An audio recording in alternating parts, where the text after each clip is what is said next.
Assalamualaikum warahmatullahi wabarakatuh. Perkenalkan, nama saya Farah Adli Sakila dengan NIM 0306221043. Di sini saya akan membahas tentang materi kelompok 3, yaitu ruang lingkup penelitian pendidikan dan karakteristik metode penelitian kuantitatif.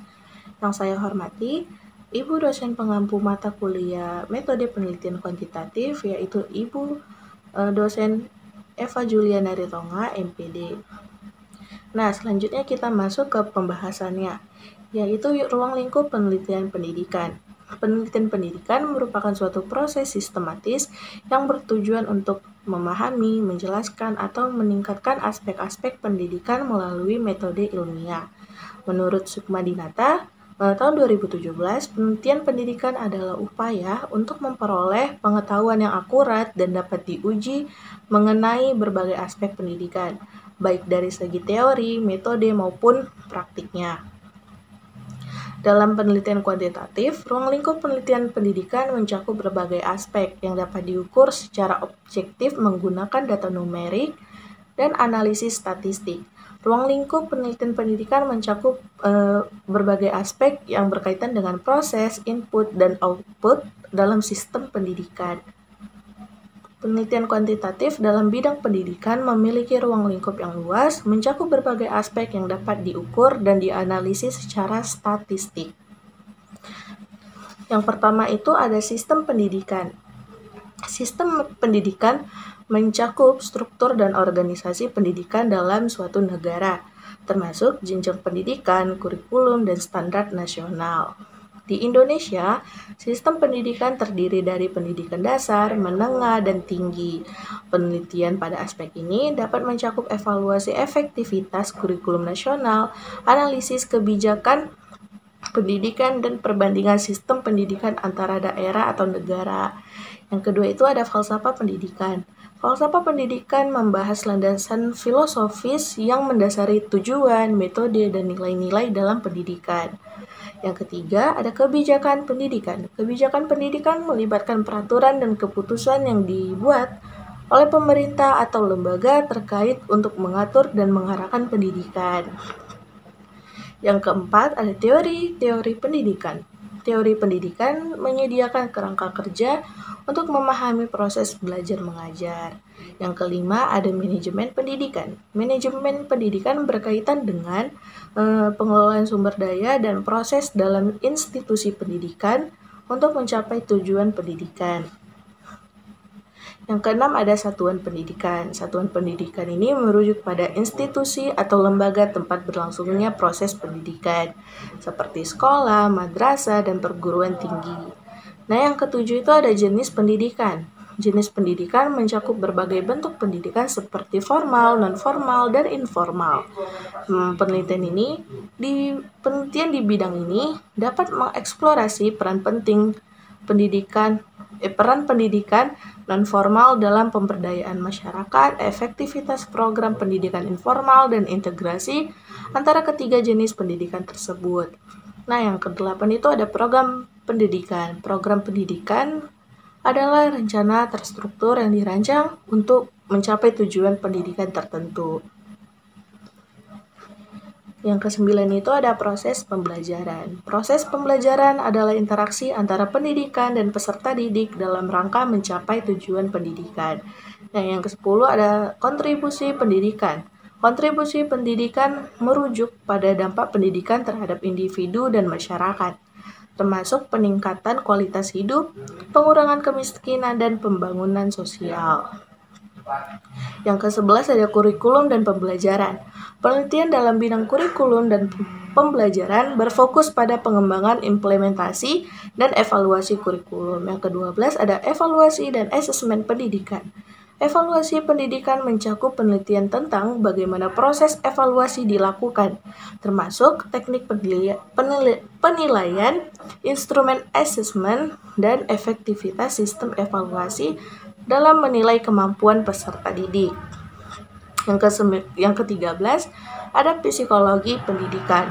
Psikologi pendidikan membahas bagaimana faktor psikologis seperti motivasi, kecerdasan emosional, dan gaya belajar mempengaruhi hasil belajar siswa. Yang ke-14 ada teknologi pendidikan. Dengan perkembangan teknologi, penelitian ini di bidang teknologi pendidikan semakin berkembang. Studi dalam bidang ini mencakup pemanfaatan teknologi dalam pembelajaran, efektivitas e-learning, dan pengaruh media digital terhadap pendidikan. Yang ke-15, pendidikan khusus dan inklusif. Penelitian ini membahas pendidikan bagi peserta didik berkebutuhan khusus, serta penerapan pendidikan inklusif dalam sistem pendidikan formal. Yang ke-16 ada pendidikan karakter dan moral.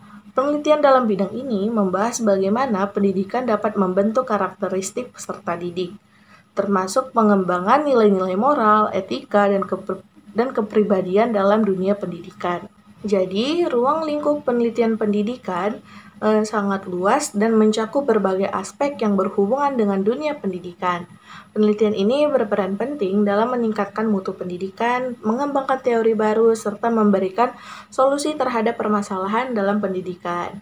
Dengan metode penelitian yang tepat, penelitian pendidikan dapat memberikan kontribusi yang berarti bagi dunia akademik dan praktik pendidikan di lapangan. Dapat disimpulkan bahwa penelitian pendidikan mencakup berbagai aspek yang berkaitan dengan dunia pendidikan dengan menggunakan metode penelitian yang tepat, baik kuantitatif ataupun kualitatif, maupun penelitian tindakan kelas. Penelitian pendidikan dapat memberikan kontribusi yang signifikan dalam meningkatkan mutu pendidikan serta menyelesaikan berbagai permasalahan yang dihadapi dalam dunia pendidikan. Nah, selanjutnya ada karakteristik penelitian kuantitatif. Penelitian kuantitatif adalah metode penelitian yang menggunakan data dalam bentuk angka dan dianalisis secara statistik atau untuk menguji hipotesis atau menjawab pertanyaan penelitian. Metode ini bersifat objektif, sistematis, dan sering digunakan untuk menemukan hubungan antara variabel atau membuat generalisasi berdasarkan sampel yang representatif. Nah, adapun pengertian kuantitatif menurut beberapa ahli, yang pertama ada menurut Sugiono. Menurut Sugiono, penelitian kuantitatif adalah metode penelitian yang menggunakan data berupa angka dan dianalisis secara teknik statistik untuk menguji hipotesis yang telah dirumuskan. Terus yang kedua yaitu ada Creswell. Creswell mendefinisikan penelitian kuantitatif sebagai pendekatan penelitian yang menguji teori dengan cara menguji hubungan antara variabel menggunakan menggunakan teknik pengukuran numerik dan analisis statistik maksudnya. Terus yang ketiga ada Newman. Newman menyatakan bahwa penelitian kuantitatif berfokus pada pengumpulan dan analisis data numerik yang dapat diuji secara statistik untuk memahami pola dan hubungan dalam fenomena sosial. Dan adapun karakteristik utama dalam penelitian kuantitatif, yaitu ada penggunaan data numerik dan statistik. Penelitian kuantitatif mengandalkan data dalam bentuk angka yang memungkinkan analisis statistik mendalam. Yang kedua ada objektivitas. Metode ini berusaha meminimalkan subjektivitas peneliti melalui prosedur yang terstandar dan dapat direplikasi. Yang ketiga ada pengujian hipotesis. Penelitian kuantitatif digunakan untuk menguji hipotesis atau teori yang ada, mengikuti pendekatan deduktif. Terus yang keempat ada penggunaan sampel besar dan representatif. Penelitian ini melibatkan sampel besar yang representatif untuk memastikan hasil dapat digeneralisasikan. Yang kelima itu ada kontrol variabel. Penelitian berusaha mengontrol variabel yang mungkin mempengaruhi hasil untuk memastikan keakuratan hubungan yang ditemukan. Yang keenam ada analisis statistik. Data dianalisis menggunakan metode statistik, baik deskriptif maupun inferensial. Yang ketujuh itu ada struktur yang ketat. Penelitian kuantitatif mengikuti prosedur yang ketat dan terencana dari perumusan masalah hingga analisis data. Yang kedelapan ada generalisasi hasil. Temuan dari penelitian kuantitatif dapat diterapkan pada populasi yang lebih luas. Yang kesembilan itu ada replikabilitas. Penelitian ini dirancang agar dapat direplikasi oleh penelitian lain. Dan yang ke-10 ada penggunaan instrumen terstandar. Penelitian kuantitatif menggunakan alat ukur seperti kuesioner yang telah diuji validitas dan reliabilitasnya. Nah, dapat disimpulkan bahwa penelitian pendidikan adalah proses ilmiah yang bertujuan memahami, menjelaskan, dan meningkatkan berbagai aspek pendidikan melalui metode ilmiah. Yang terus, ruang lingkup penelitian pendidikan mencakup berbagai aspek seperti sistem pendidikan, falsafah pendidikan, kebijakan pendidikan, teori-teori pendidikan, manajemen pendidikan, serta program dan proses pembelajaran. Penelitian kuantitatif dalam pendidikan berfokus pada pengukuran objektif, penggunaan data numerik, serta analisis statistik untuk menemukan hubungan antara variabel pendidikan.